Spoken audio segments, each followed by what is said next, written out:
আণবিকতা বা মলিকুলারিটি মানে হচ্ছে কোনো বিক্রিয়ার সবথেকে ধীর গতি সম্পন্ন ধাপ, অর্থাৎ এটাকে বলে স্লোয়েস্ট স্টেপ।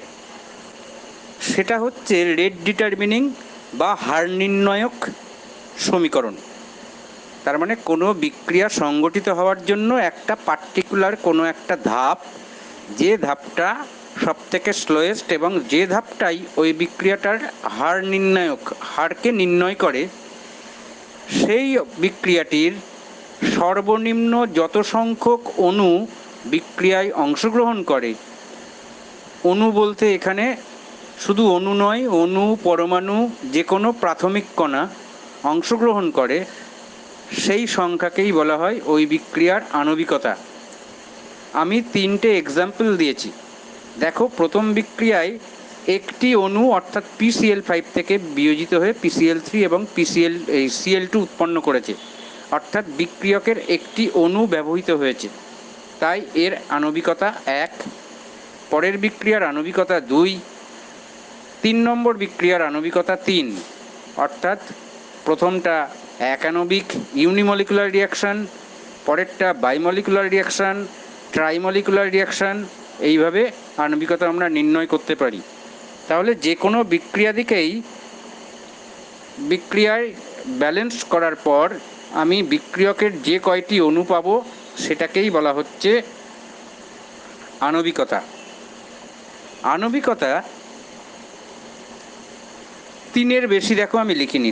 ত্রিআণবিক বিক্রিয়ার পর আমি চতুর্থ আণবিক বিক্রিয়া বা টেট্রামলিকুলার রিয়াকশান আমি লিখিনি।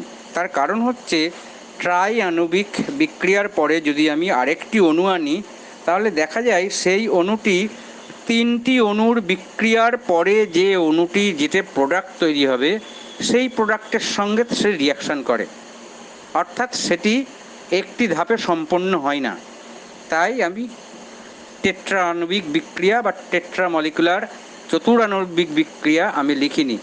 ত্রিআণবিক বিক্রিয়া পর্যন্তই সংঘটিত হয়, চতুরাণবিক বিক্রিয়া বলে হয় না। চতুরাণবিক বিক্রিয়াটা দেখা যাবে, সেক্ষেত্রে আবার হয়তো সেটা একাণবিক বা দ্বিআণবিক বা ত্রিআণবিক বিক্রিয়ায় সংঘটিত হবে। বোঝা গেছে? যদি বোঝা যায় তাহলে একটু রেসপন্স করো। ছদ্ম একাণবিক বিক্রিয়া বা সিউডো ইউনিমলিকুলার রিয়াকশান, এই সম্পর্কে তোমাদের আগে আমি ছদ্ম একক্রম বিক্রিয়া যখন বলেছি, তখন দেখো তোমাদের সংজ্ঞা এবং উদাহরণ আমি দিয়ে দিয়েছি। উদাহরণ একই হবে, সংজ্ঞাটা আমি আরেকবার বলে দিই। ছদ্ম মানে যাকে দেখে যে একরকম কিন্তু যাকে দেখে আর একরকম লাগছে, অর্থাৎ যে বিক্রিয়ায় আমি দেখব আণবিকতা আমি 1-এর বেশি দেখছি, অথচ সেটি একাণবিক বিক্রিয়া, সেই বিক্রিয়াগুলিকেই আমরা ছদ্ম একাণবিক বিক্রিয়া বলবো। এর আগের দিন আমি উদাহরণ দিয়েছি তোমরা তাও সেটা দেখে নাও। তোমাদের এর আগের দিনকে উদাহরণ দেওয়া হয়েছে।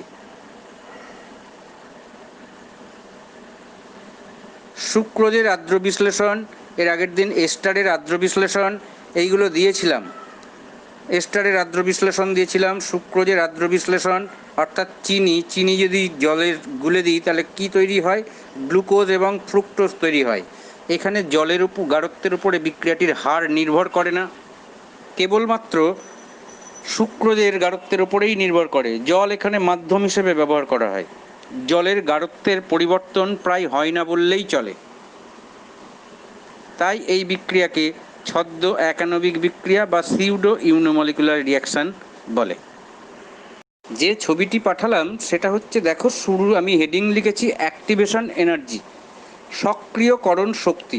তাহলে বোঝাই যাচ্ছে যে সক্রিয় করার জন্য যে শক্তি, অর্থাৎ কোনো একটি বিক্রিয়ক অণুগুলি যে ন্যূনতম শক্তি অর্জন করলে সক্রিয় হয়, অর্থাৎ বিক্রিয়া করার জন্য উদ্দীপিত হয়, সেই শক্তিকে বলা হয় এনার্জি অফ অ্যাক্টিভেশন বা অ্যাক্টিভেশন এনার্জি বা সক্রিয়করণ শক্তি।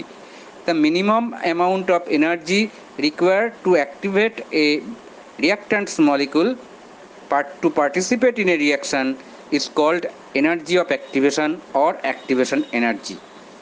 বোঝা গেছে? তারপরে আমি একটা সমীকরণ দিয়েছি, সমীকরণটা হঠাৎ কোথা থেকে আসলো? সমীকরণটি আরেনিয়াস বলে সায়েন্টিস্ট, উনি দেখেছেন যে রিয়াক্ট্যান্টস মলিকুলের অ্যাক্টিভেশন এনার্জি টেম্পারেচারের উপরে ডিপেন্ড করে এবং বিক্রিয়ার হারের উপরেও ডিপেন্ড করে। তাহলে সেই সূত্র ধরে উনি একটি সমীকরণ দিলেন, K equals to A into E to the power minus EA by RT. K হচ্ছে বিক্রিয়ার হার ধ্রুবক, তোমরা আগেই শিখেছ। ই হচ্ছে এক্সপোনেনশিয়াল সিরিজ, তোমরা সেটা ম্যাথামেটিক্সে করেছো, ই টু দি পাওয়ার সামথিং এরকম করেছো। ইএ, ইএ তো এনার্জি অফ অ্যাক্টিভেশন বা অ্যাক্টিভেশন এনার্জি, সক্রিয়করণ শক্তি বলে দিয়েছি। আর হচ্ছে সার্বজনীন গ্যাস ধ্রুবক। টি হচ্ছে পরম উষ্ণতা।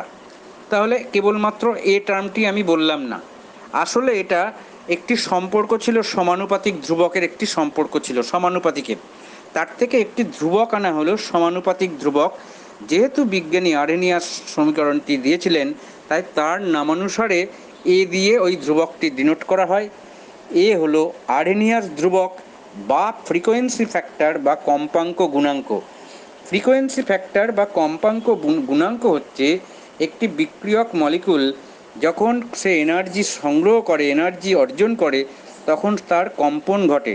একটা মিনিমাম অ্যামাউন্ট অফ এনার্জি নিলে তার যে কম্পন ঘটে এবং তাদের মধ্যে যে বন্ড বিয়োজিত হওয়ার প্রবণতা দেখা যায়, সেটাকেই বলা হয় কম্পাঙ্ক গুণাঙ্ক।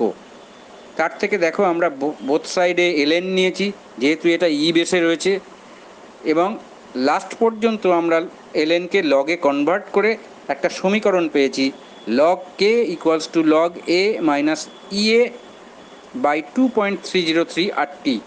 এই সমীকরণটিই হলো আরেনিয়াসের সমীকরণ। তুমি একদম প্রথমের সমীকরণটি লিখতে পারো বা একদম লাস্টের সমীকরণটি আরেনিয়াস সমীকরণ হিসেবে লিখতে পারো।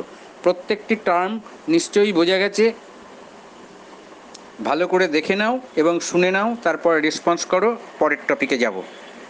আরেনিয়াসের সমীকরণ অনুযায়ী আমরা ধরলাম যে যদি T1 কেলভিন উষ্ণতায় বিক্রিয়ার হার ধ্রুবক K1 হয়, কোনো একটি পার্টিকুলার বিক্রিয়ার ক্ষেত্রে আরেনিয়াস ধ্রুবক এবং অ্যাক্টিভেশন এনার্জি ফিক্সড কনস্ট্যান্ট, তাহলে সেক্ষেত্রে আমরা লিখতে পারি log K1 equals to log A minus EA by 2.303 RT1।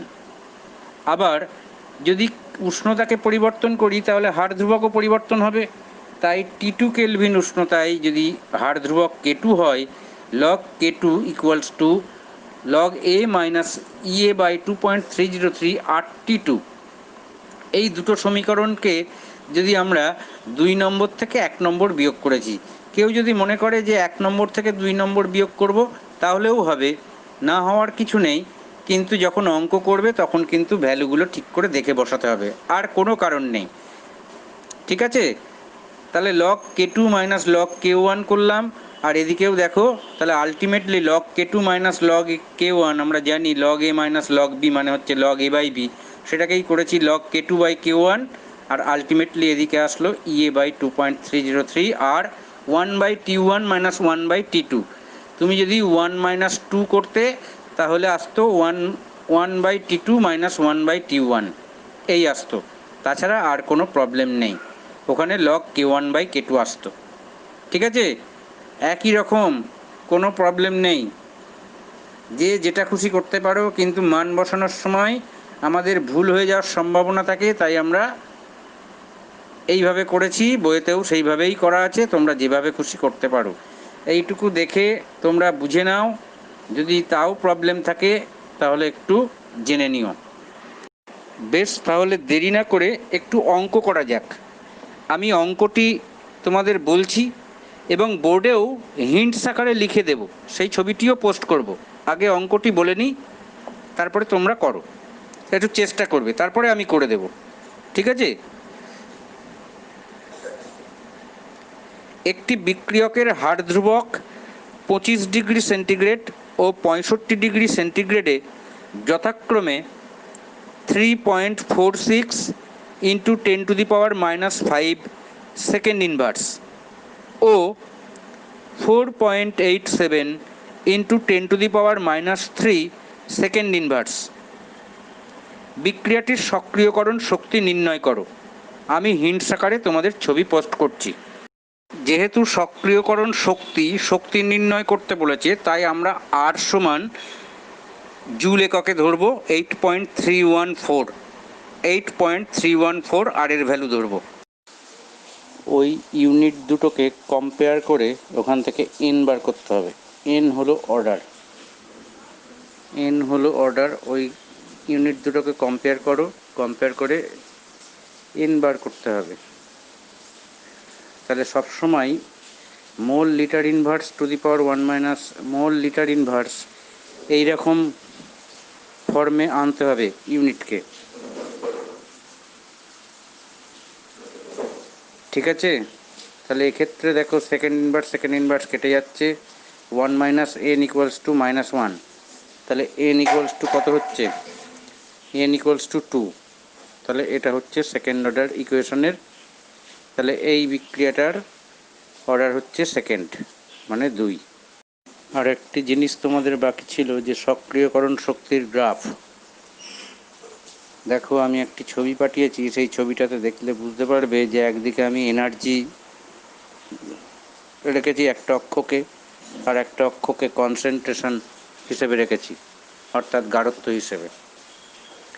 যেখানে আর লিখেছি সেখানে হচ্ছে রিয়াক্ট্যান্টস মানে বিক্রিয়ক, আর যেখানে পি লিখেছি সেখানে প্রোডাক্ট অর্থাৎ বিক্রিয়াজাত।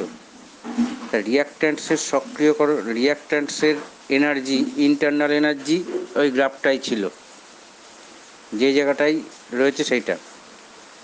আর রিয়াক্ট্যান্টস যে এনার্জি নিলে তবে প্রোডাক্ট ফর্ম করবে, সেই এনার্জিটা দেখো ইবি লিখেছি, এনার্জি ব্যারিয়ার। তাহলে সেই এনার্জিটা নিলে রিয়াক্ট্যান্টস প্রোডাক্ট ফর্ম করবে, অর্থাৎ ওই এনার্জি ব্যারিয়ার থেকে রিয়াক্ট্যান্টসের ইন্টারনাল এনার্জি যদি মাইনাস করি, তবে যে শক্তিটা প্রয়োজন সেটাকেই বলে ওই রিয়াক্ট্যান্টসের সক্রিয়করণ শক্তি। এক্ষেত্রে রিয়াক্ট্যান্টসের সক্রিয়করণ শক্তির মান দেখো প্রোডাক্টের সক্রিয়করণ শক্তির মানের থেকে বেশি হচ্ছে, অর্থাৎ ইবি মাইনাস ইআর হচ্ছে রিয়াক্ট্যান্টসের সক্রিয়করণ শক্তি, আর ইবি মাইনাস ইপি এটা হচ্ছে প্রোডাক্টের সক্রিয়করণ শক্তি। রিয়াক্ট্যান্টসের সক্রিয়করণ শক্তির থেকে প্রোডাক্টের সক্রিয়করণ শক্তি সাধারণত বেশি হয়, সেই জন্য রিয়াক্ট্যান্টস থেকে প্রোডাক্ট কম হয়। এবং একটা লিখেছি ইন অ্যাবসেন্স অফ ক্যাটালিস্টের অ্যাবসেন্সে যদি কোনো ক্যাটালিস্ট ইউজ না করা হয় তাহলে এরকম রিয়াকশান হবে। ক্যাটালিস্টের কাজ হচ্ছে ওই এনার্জি ব্যারিয়ারটাকে কমিয়ে আনা।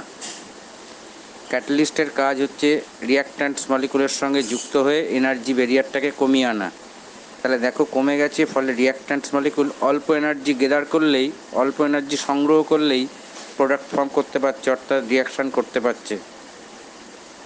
তাহলে সেই জন্য অনুঘটকের উপস্থিতিতে, অর্থাৎ পজিটিভ ক্যাটালিস্টের উপস্থিতিতে রিয়াকশানের রেট বেড়ে যায়, রিয়াকশান তাড়াতাড়ি হতে শুরু করে। প্রত্যেকে ভালোভাবে দেখে নাও এবং শুনে নাও, বুঝে নাও। যদি কারোর অসুবিধা থাকে তাহলে আমাকে বলো।